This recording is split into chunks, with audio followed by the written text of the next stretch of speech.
Hello बच्चों, let's see the question. The question is syncytial or coinocytic epidermis is associated with, and the options are hydra, starfish, earthworm and ascaris. So let's see what is the key concept to solve this question. So here the key concept of solving this question is that कि एक तो हमें पता होना चाहिए कि ये सिंसीशियल और कोइनोसिटिक एपिडर्मिस का मतलब क्या है, what this particular term is used for. तो सिंसीशियल और कोइनोसिटिक, this term is used for multinucleate condition. So this term syncytial or कोइनोसिटिक, it is used for the multinucleate condition. अब वो multinucleate condition कैसे अराइज हो सकती है? It can either be created by the free nuclear divisions. अगर एक nucleus है और वो मल्टीपल टाइम डिवाइड करे तो एक जो सेल है वो बन सकती है आपकी मल्टी न्यूक्लिएट. या फिर वो किसकी वजह से हो सकती है? By the fusion of cells. अगर सेल्स फ्यूज हो जाए, उनकी प्लाज्मा मेम्ब्रेन डीजनरेट हो जाए बीच से, तो एक ही सेल में मल्टीपल न्यूक्लियस, मतलब सारी सेल्स एक ही हो जाएंगी और बहुत सारे न्यूक्लियाई उसमें प्रेजेंट होंगे. तो इस कंडीशन को हम कहते हैं मल्टी न्यूक्लिएट कंडीशन. अब एपिडर्मिस क्या है? Epi means above, derma means skin. तो स्किन की जो ऊपर वाली लेयर है, the above upper layer of skin, the upper layer of skin is known as epidermis. Epi, as I told you, is used for the above. Derma word is derived from the word skin. Upper layer of.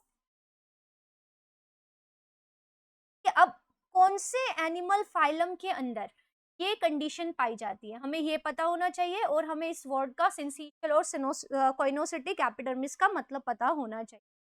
तो ये जो feature है particularly, ये एक feature है of the phylum Aschelminthes. So this is the presence of a coinocytic or syncytial epidermis. It is a character of phylum Aschelminthi और Nematoda. इनका एक पर्टिकुलर फीचर. अब अगर हमें इनके एग्जांपल्स पता है कि ये जो गिवन ऑप्शंस हैं ये कौन से फाइलम से बिलोंग करते हैं, तो हम इसको इजीली सॉल्व कर पाएंगे. तो लेट्स सी. हाइड्रा जो है, hydra is an aquatic animal and it belongs to phylum. इसके अगर हम फाइलम की बात करें तो it belongs to the phylum Coelenterata. तो यहाँ पे multi nucleate condition of epidermis is not at all present. यहाँ पे यूनिन्यूक्लिएट कंडीशन इज देयर. तो ये हो जाता है डिस्कार्ड. जो सेकंड ऑप्शन है दैट इज द स्टारफिश. और starfish we all know is the member of phylum Echinodermata. तो यहाँ पे जो फाइलम है वो है इकाइनोडर्मेटा एंड इकाइनोडर्म्स के अंदर ये multi nucleate condition of epidermis is not present.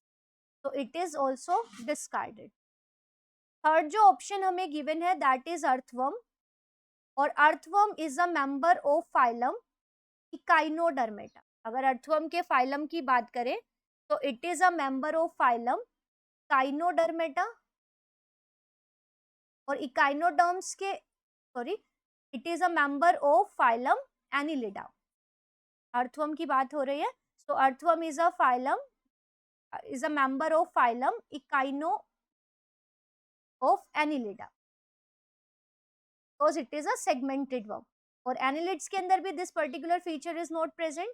While the last option, the option fourth, which is the Ascaris or roundworm. Ascaris is a member of phylum Aschelminthi.